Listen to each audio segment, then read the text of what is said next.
Well, here we are again. I just can't get a break with this thing. I was excited. I got new tires for it finally.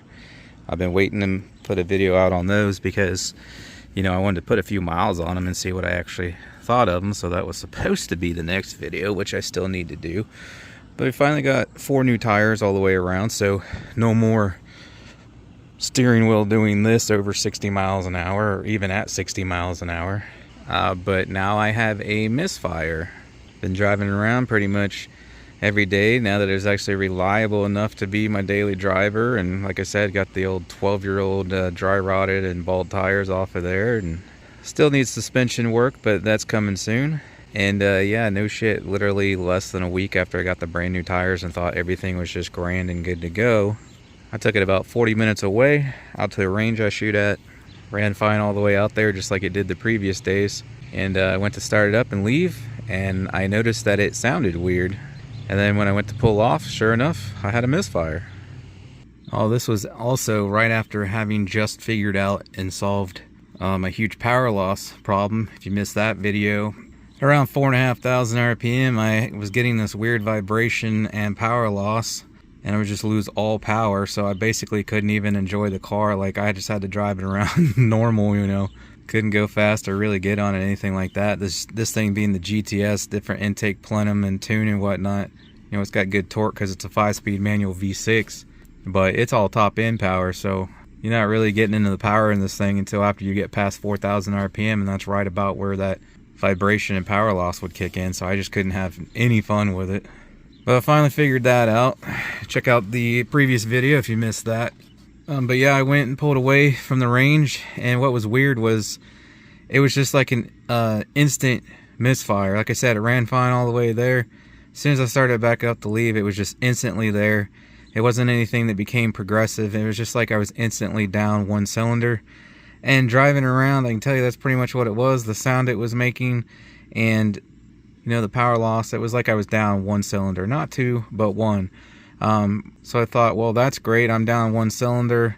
Hopefully it's going to throw a code for that cylinder, and then it'll really narrow it down for me, and I can figure out what the heck's going on.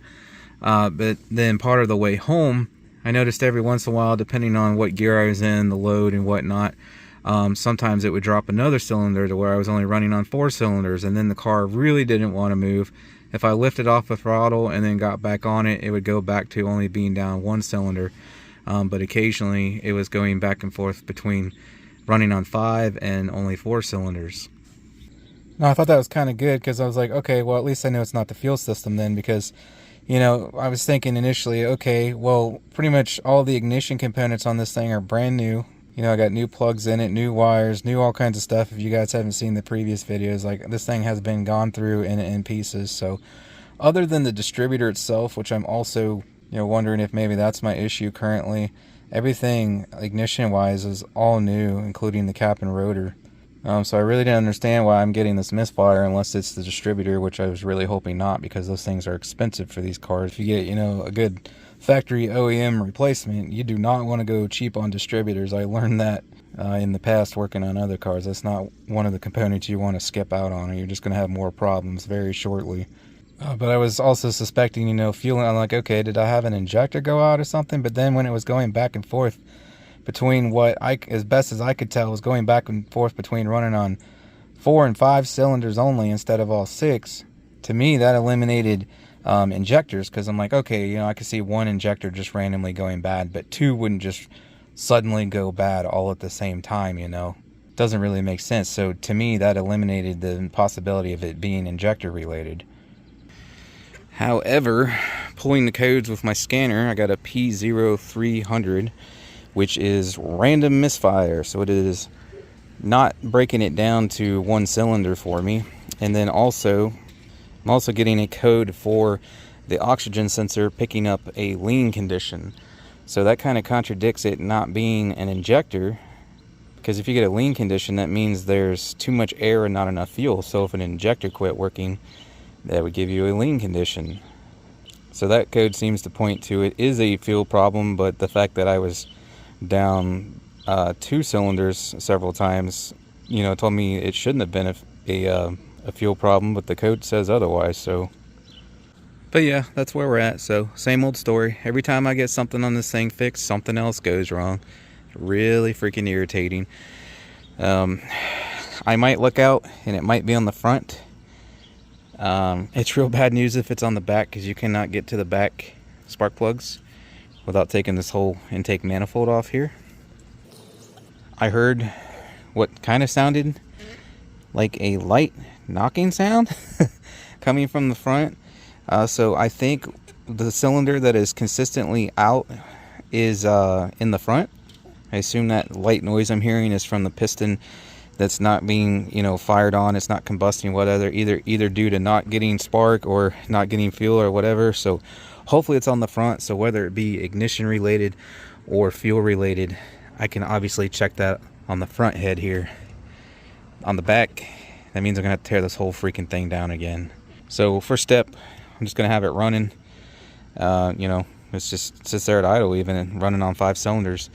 And I'm gonna pull each plug, and you know, hopefully it's one of the front ones. When I pull a plug, if it doesn't make any difference, then that means it's that cylinder. As far as the secondary cylinder that's misfiring while driving it around, that's kind of impossible for me to check at idle. So yeah, I don't really know why I have a constant single cylinder not running whatsoever seemingly, and then a intermittent second cylinder doing the same crap in and out whenever it feels like, just occasionally depending on the load of the engine. I'm going to take my distributor cap and rotor off too. Those are new. Just kind of inspect those because it was kind of a cheap brand I'd never really heard of. So I'm like, okay, are those crap? And they failed in less than 1,000 miles. So I'm going to pull that off and take a look too. But I'm also going to start here pulling each one of these plugs, and hopefully it's on the front here. I don't really know, other than like crap in your fuel system, what could cause more than one injector to mess up just simultaneously out of nowhere all at once. I did put some good injector cleaner and whatnot in this on the previous tank of gas, so I don't know if that loosened something up and then clogged up the injectors. I don't know, but I'm hoping and praying it's on this front head here so I can get to it without having to tear the top half of the motor down. Or, you know, just push it off a cliff. So that's your update, and I'll catch you on the next one.